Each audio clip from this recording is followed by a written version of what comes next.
I want to talk about the way the Melanation Organization, led by Nature Boy, was actually borrowing a lot of its philosophy from the Rastafari community and the Rastafari movement, as I've heard people refer to us as a movement.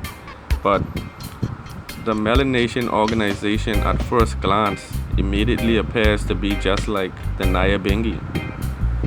The way that they grow natural hair, they don't cut their locks, they grow and encourage followers and members of the community to grow their dreadlocks and to be in tune with nature, in tune with the divine frequencies.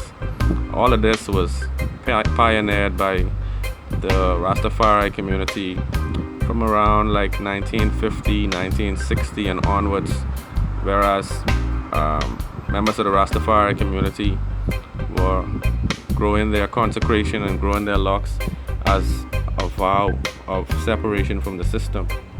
And we call this system Babylon.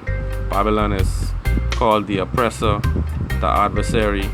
You know, Babylon represents the system of wickedness and political mischief, the system of religious indoctrination, the system of colonial programming, all of the characteristics of the lower self. When people are representing the characteristics of the lower self, we consider them to be a part of Babylon. But when you embrace your higher self and you try to live a life that is divinely oriented, in harmony with nature, you eat from the land, you get your medicine from the plants. All of this is considered the Rastafari philosophy.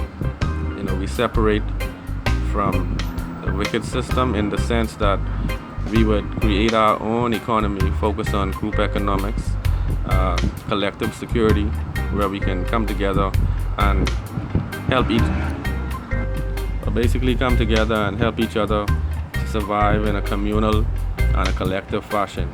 We try to live as close as possible to African ideals and African principles.